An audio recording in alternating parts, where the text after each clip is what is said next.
Hey guys, it's Mitch. How's it going? We're getting back to 1996. We're getting back to some more Heroes Reborn. We're getting back to some more Jim Lee. So we're going to take a look at Fantastic Four #1, the other one. So just before we get into it, if you enjoyed the channel, if you feel like you might want to help out a little bit, go subscribe on my Patreon. It gives you early access to everything I do. Helps to support the channel, helps to buy new comics. So yeah, we're back with some Heroes Reborn. And what is Heroes Reborn, I hear you ask? I don't remember hearing about that in your other video about Captain America #1. That was pretty awesome. So, of course, it's 1996. Marvel is losing money pretty rapidly, and they're a little bit desperate for a hit. So what do?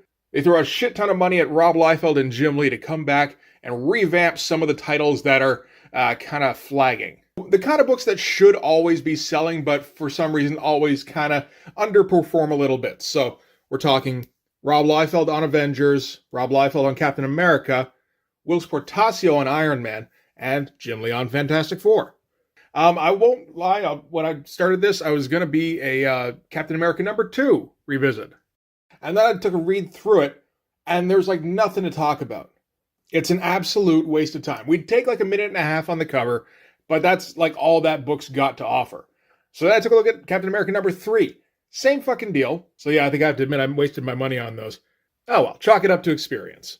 So instead I thought, what about one of the other Heroes Reborn, like the other main one, really? So we're going to take a look at Jim Lee's Fantastic Four. Well, Jim Lee and Brandon Choi. And you might be like, oh no, not Brandon Choi. I certainly was anyway, starting out.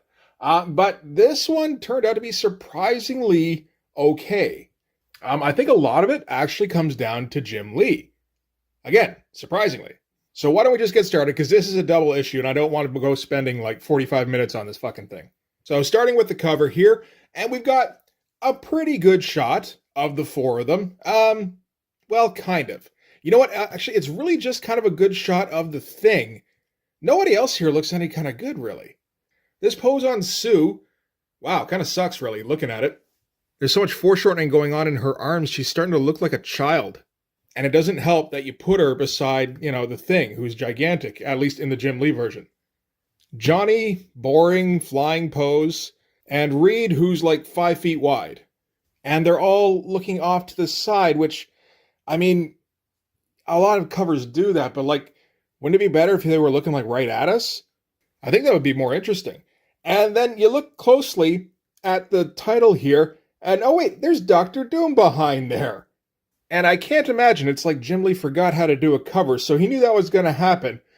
So I guess it's kind of like, yeah, Dr. Doom's in this a little bit, but he's in the background. So yeah, you know what? I started thinking this was an okay cover, and I've kind of changed my mind now. But at least it's been approved by the Comics Code Authority, and that's really all that matters. Interesting also that they're keeping the original logo, like typeface, and the world's greatest comic magazine slogan. Like, you're trying to reboot everything, right? Shouldn't you come up with something a bit more 90s? I mean, I don't really mind. It just seems a little weird.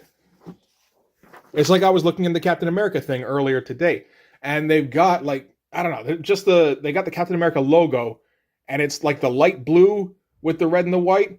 Like, it's 1985. It just looks weird and out of place with a snarling Captain America there. Anyway, we're not talking about that book, because that book fucking sucks. So let's talk about this book here. Like I said, we're going to try and move a little quickly. This is at least 48 pages. And we start with Ben Grimm piloting a ship called the Excelsior. Some shit goes wrong, people start yelling, it starts getting blasted by cosmic rays, then the people inside get blasted by the rays. Then Johnny bursts into flame, and then Ben wakes up, and this is a dream that he's been having. And actually he's been running simulations on a prototype for Reed.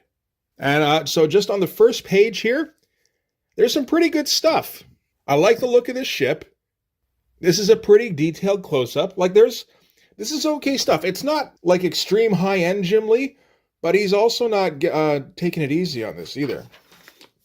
All right. So, okay, obviously, we're in a Brandon Choi comic. There's going to be a shit ton of dialogue covering up the Jim Lee art. And we find out that Reed Richards is running a program for this ship here. This is the Excelsior. And Ben Grimm is the backup pilot. I think they are still doing the thing where Ben Grimm and Reed Richards were roommates in college, all that. I don't think they actually confirm, but then again, it may have been in one of these 37 word balloons that I somehow missed. So anyway, yeah, Ben fell asleep during the simulation, as apparently he is wont to do.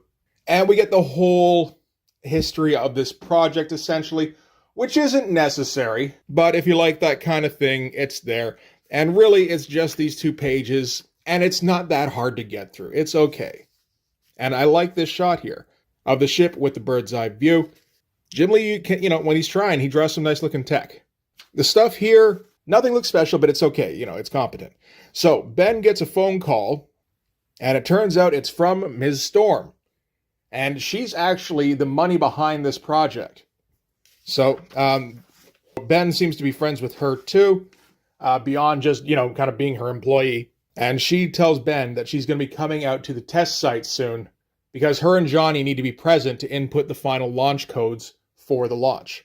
And she has to speak to Reed because she wants to remind him to pick her up at the airport. And Ben's like, well, sure, don't say I didn't warn you. And just kind of holds the phone up while Reed is techno-babbling at this other scientist, which is a fun little moment, actually. And Ben says, don't worry, I'll be the one picking you up at the airport. No chance of him forgetting about you, that kind of thing. And Jim Lee Sue, I'm not particularly fond of. I think that this is during the time when he's starting to steal J. Scott Campbell's stuff, because Jim Lee does that a lot, where he'll just pick up little bits from other people that are popular at any given time. Remember how he tried that with Frank Miller for like 2 issues, and then Frank didn't like that, so he stopped. So yeah, I think this is kind of J. Scott-isms, particularly with the hair where he does this shine over it. I don't really like it. It feels like he doesn't know how to do it personally, because he didn't make that shine up. J. Scott Campbell made that shine up. So he knows when it's the most appropriate. It just doesn't look right. And I don't know, just he seems to draw a bit too young, but this is younger versions of most of them, except for Ben, I suppose. Like, this is a younger Reed. He doesn't even have any gray in his hair. All right, so cut back to Sue's office, where her uncle is letting her know that the project is actually being taken over by S.H.I.E.L.D., which is going to be spearheaded by Wyatt Wingfoot here. I know that's a guy. I don't know what his significance is, really. I don't care. And S.H.I.E.L.D. is just worried about this anomaly out in space that the project has been measuring and is going to try and make contact with through Excelsior. And this stuff is okay. It looks like the work of a lesser artist, though. And I don't think it is. There's enough Jim Lee-isms in here that I'm pretty sure it's mostly him. But, like, Stu's pose here, it just seems all wrong and doesn't quite work in the perspective. Same with this guy. Yeah, again, maybe he's trying to do a J. Scott Campbell thing, because this feels like if J. Scott Campbell drew this, it would make a lot more sense. So maybe he's just drawing stuff outside of his wheelhouse, which doesn't happen often. And of course, Jim Lee draws a pretty good skyline. And back at the base, where there's some reports going on about the project that don't have a whole lot of information. Reed has a theory that something coming out of the anomaly seems to be coming in regular patterns, which to him signifies that it's intelligent life, and they may be making contact with an alien civilization. So that's neat. Again, this page, it does feel like Jim Lee, but yeah, like he's doing stuff he's not really used to, or trying to do stuff. Like, stuff like this is way out of his wheelhouse. All this negative space on the sides here, too. It's always weird when you see him doing this kind of stuff. It's like, you're Jim Lee, right? Anyway, we cut back to Ben Grimm, and he's heading out to the airport to pick up Sue. And as he's going, he runs into it's a Lamborghini Diablo, right? I think so. Which just about sideswipes him. He starts yelling at the driver, and then the window rolls down, and it's a pretty redhead girl. Pretty good looking Jeep there, too. And, like, look how many panels he's using on these pages.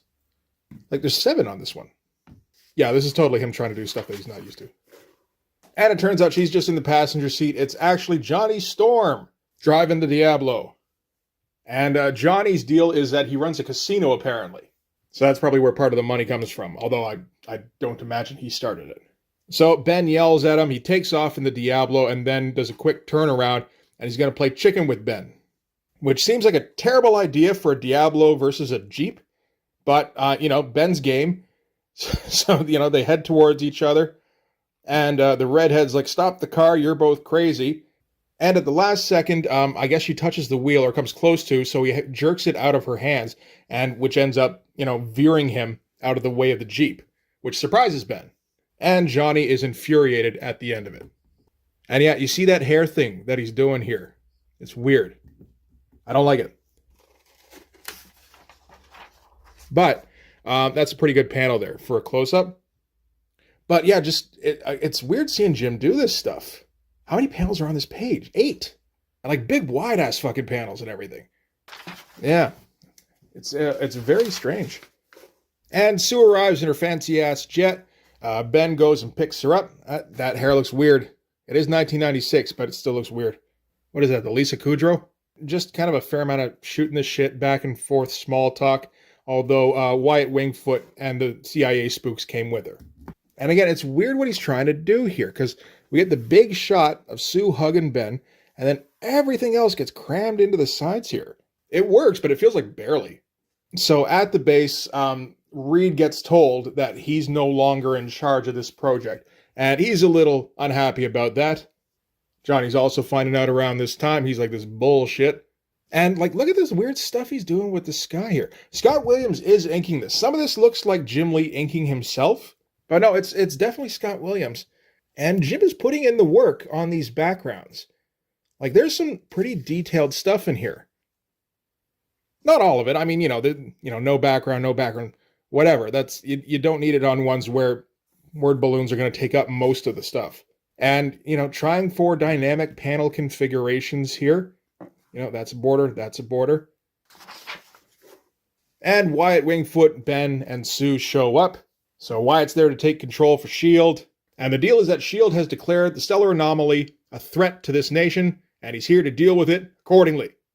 And Reed's like, what are you talking about? There's no indication that it poses any sort of danger at all. But Wyatt doesn't care. He's got his orders. Now look at this shot here with Reed standing on nothing. He's standing on the next panel. And the CIA guys have to restrain Ben because Ben decides it's clobbering time. We get an early tease on clobbering time. And Wyatt decides that they pose a risk to the operation, so he's going to lock them up. So Wyatt is keeping Sue and Johnny, out of lockup for the moment at least, because he needs them to initiate the launch sequence. They need to push their hand on the button here at the same time. And again, bit of a fun sequence here where Wyatt tells them that they're going to get confined to quarters. Johnny's like, you're going to hear from my lawyer. And he's like, Agent King. And the shot doesn't change, but the fist comes into it right where Johnny's cheek was. That's pretty good stuff. And one of the doctors here, his name is Isaac. I think he's been showing up earlier, but it's a little hard to tell. Decides that this has gone too far. He's going to call the police. Wyatt decides he can't have that and has some kind of energy brass knuckles of coronary badness. And Isaac falls down dead. Nice shot of Isaac here, by the way. I like the lighting and everything. That feels pretty good. These faces are a little more tossed off, though. So Sue and Johnny are taken away also to be locked up. There's Johnny getting dragged off. And now that they can start the launch sequence, they're good to go. And Wyatt gets in touch with his superior, who we don't see much of, but we see enough of, more than we saw on the cover, and says that he counterfeited credentials. So he doesn't actually work for S.H.I.E.L.D. He works for Dr. Doom. I'm not sure yet if I like Jim Lee's Dr. Doom. I haven't seen enough quite yet. I'm going to guess, not really. But the tech of this chair that he's sitting in, I kind of like that. So this is Ben and Reed's cell. And, Reed's kind of sulking. Ben's looking out the window, looking at the launch. Notices that they're loading a nuke onto it. So they are just going to, nuke this space anomaly and kind of hope for the best, I guess. And at the end of it here, Reed says if they launch the ship, we'll be helpless to stop them. Ben says don't bet on it. And looks over here, but we don't know what this is. He is looking out the window. You have to look closely to see that it's bars. This is where the amount of detail actually works against Jim. This is the prototype ship that Ben's been doing simulations on. But we don't know that because we've never seen this ship before, and they don't say anything about it in this. So that's a bit of a failure on their part to communicate.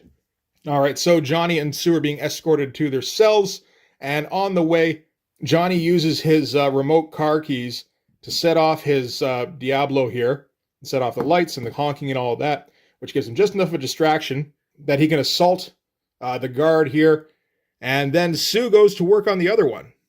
I'm not sure what she does. She seems to hit him with something. Pretty weak panel design there. Everything else looks okay. This stuff, I mean, it's talking head stuff. There's not a lot you can do with it, I guess. Not unless you really work on it, and I mean, it's not worth it in a 50-page book. And yeah, it kind of delivers a roundhouse kick to her guard to take him out. Ugh, I've seen Jim Lee draw this kick before, and he did it better, I think with Zealot. And if you think I'm being too hard, remember, this is Jim Lee inked by Scott Williams. This should be better. So they get into the holding cell area. They kind of rush the guards, saying there's terrorists on the base, just to confuse them. And then Johnny plows into him, takes him out, and they release Ben and Reed. And Reed kind of mushes his face against Sue for a bit. So I guess there are a couple in this. And I'm sure I've seen Jim Lee draw a kiss before, but I thought he did a better job than that. Yeah, well, I haven't had to draw a kiss yet in Blood Force. I'm going to see if I can avoid it. It does seem kind of difficult. So anyway, Rita and Ben are going to suit up, and they're going to take the prototype ship so that they can chase after the Excelsior. And Sue and Johnny are going to suit up because they need to be there to reinitiate the launch sequence. And they do the whole hands on top of each other thing because we're trying to reboot but still be nostalgic at the same time. And at that point, the Excelsior takes off. Okay, so that's the first. See, I get confused about the sequence here. It's a little unclear, which is surprising given how many pages we've devoted to build up here already. I think we're past the 20-page mark. Okay, this is page 20 right here. But yeah, the sequence of events is unclear basically until we get to this point. So the Fantastic Four are on board the prototype and they had to chase after the Excelsior here. And again, that's a cool shot. We get all these extremely skinny horizontal panels here where Jim Lee is piling in a fair amount of detail. Again, he needs them all talking to each other and he needs to leave himself enough room here. I wonder how much time he had to work on this. It must have been months. And if I had to guess, I think he is actually going pretty fast here, but like maybe like page a day kind of stuff, which is, I think, pretty fast for Jim Lee. He seems more like a page every 2 days kind of guy. But yeah, so the ship's taken off. S.H.I.E.L.D. can't do anything to stop it. Primary boosters separate. It's a fun shot.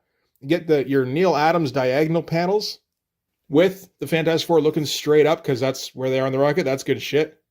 And yeah, so secondary boosters separate. And then they get up to where the anomaly is. And there's like multiple ships here.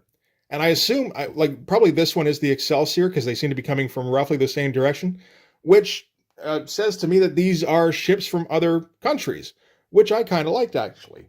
Like, one, why the fuck would the Americans be the only ones up there?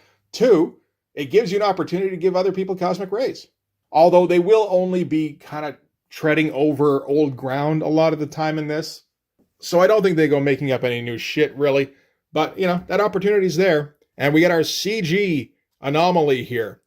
I don't think it's too bad, particularly with the finish on the rest of the stuff around here. It kind of works. I think I'd like an attempt at some kind of drawn effect better, but I don't know. It's okay. And subspace interference starts increasing from the anomaly, which means that it is some kind of signal. Kind of a weird-looking panel, again, for Jim Lee. I just don't see him do this kind of thing very often. So anyway, the energy pattern spikes. Something comes through that looks a little bit like a dude hunching on a surfboard. I hope not. It's a little early. And at that point, the Excelsior drops the nukes on the anomaly, which fucks up everything. So radiation readings go off the scale. The shields can't hold. Somebody shuts down the gamma core. I can't tell if this is Reed or Johnny. I'm not sure why, but by shutting down the gamma core, they lose all power to the shields, which means they get flooded with the gamma radiation. So I guess that's why. And this is a pretty fun page.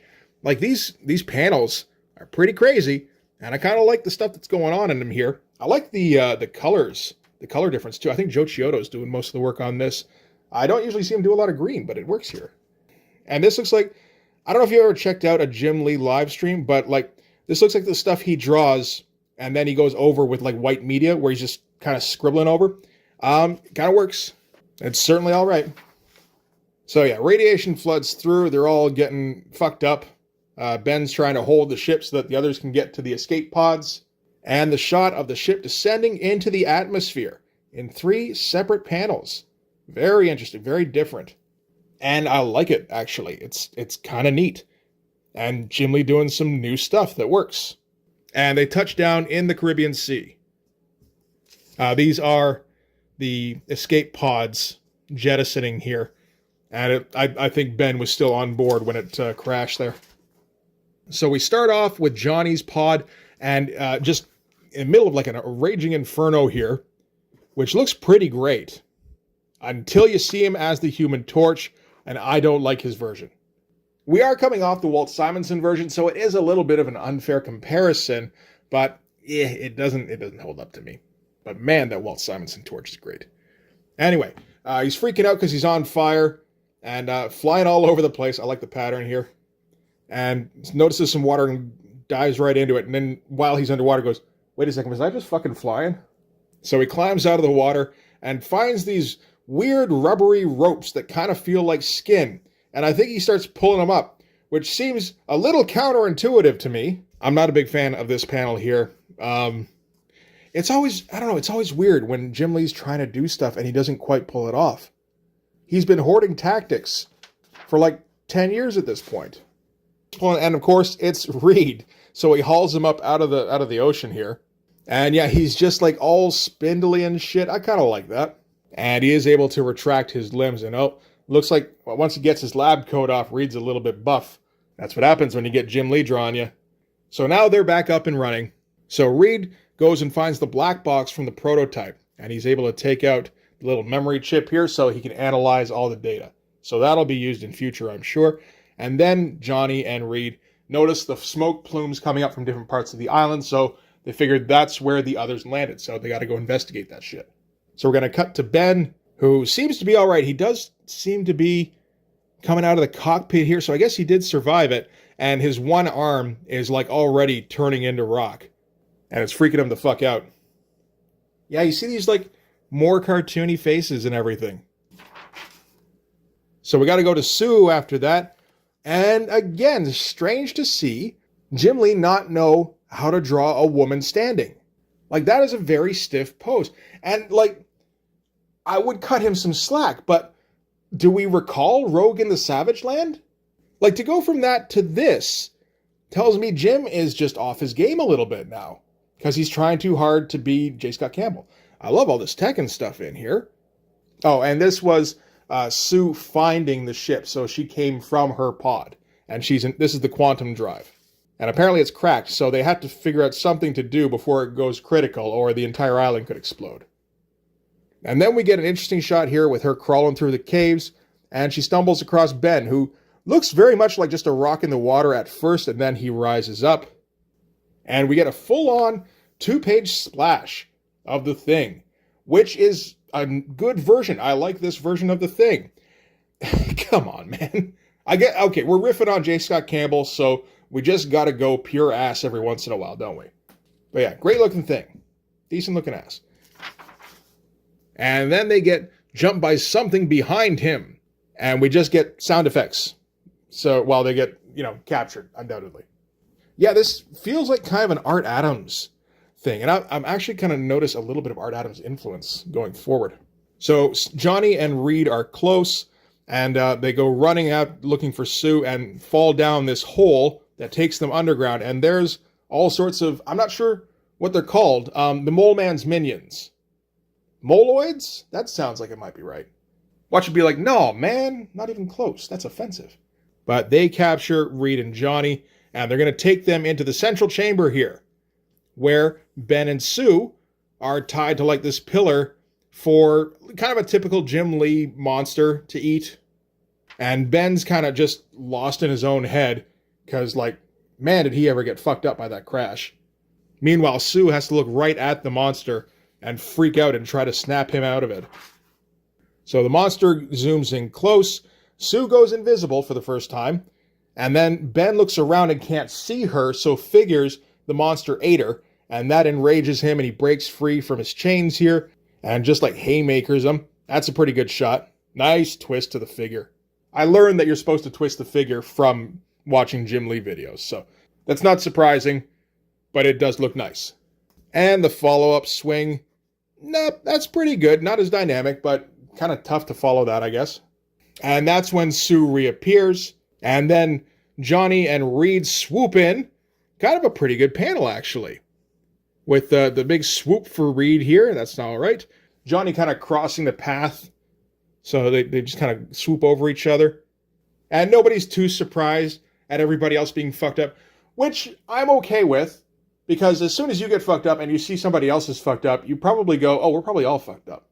And then the Mole Man appears. Pretty quick sketch. But he's got the quantum core, which is going to explode, remember? And he's going to, I don't know, bring mankind to its knees. And they're going to serve as an example for what happens to those who dare to stand in his way. And this is the most Art Adams looking shot. I don't know, just this monster here. Kind of Art Adams looking thing. Definitely an Art Adams looking Human Torch. That kind of And just the amount of detail going in. Like Swole Mole Man, I'm not entirely on board with. But he put in the effort to make sure this final splash was going to be worth looking at. So I'll give him some props for that. I don't know, typical Marvel shit here. There's some other stuff in here that I took a quick look at, and I'm not sure what it is. Looks vaguely interesting.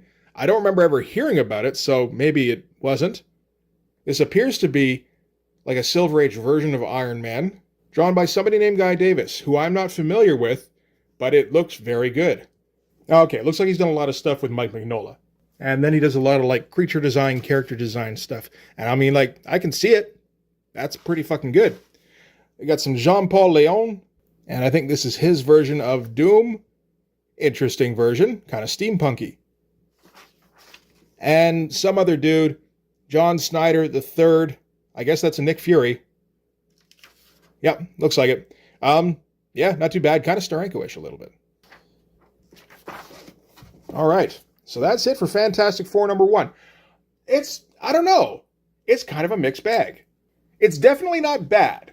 We've seen bad. Hell, I've seen bad and I refuse to show you it was so bad. And not like funny bad, just like boring bad. Like that is not adequate content. This is all right. Kind of. There's a lot of stuff where Jim seems unsure of what he's doing, which is strange. There's a lot of stuff with him trying stuff out for what feels like the first time, which is stranger. But he's putting in a fair amount of effort. It's not like every page is like just overwhelmed with detail. It's that there's a decent amount of detail on each page. And there's a lot of fucking pages.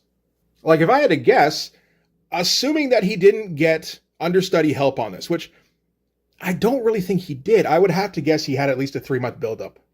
Like, I don't think there's any way Jim Lee does this booking too. But it's not too bad. Somehow I didn't get bogged down in the Brandon Choi dialogue. And good, I flipped to the right page for that. This is all okay stuff. It does tend to just kind of elucidate what's going on in each situation. It doesn't get bogged down in nomenclature. I'm going to say nomenclature 3 more times for OK Comics, just for you, bud. And there's enough fun situations. There is a lot of talking. And is it a slow build-up. So, I don't know. It feels like, I was always going to say you're getting your money's worth. It is $4.15 Canadian, or $2.95 US. This is in 1996, which is just 5 years after Dollar Comics in the US.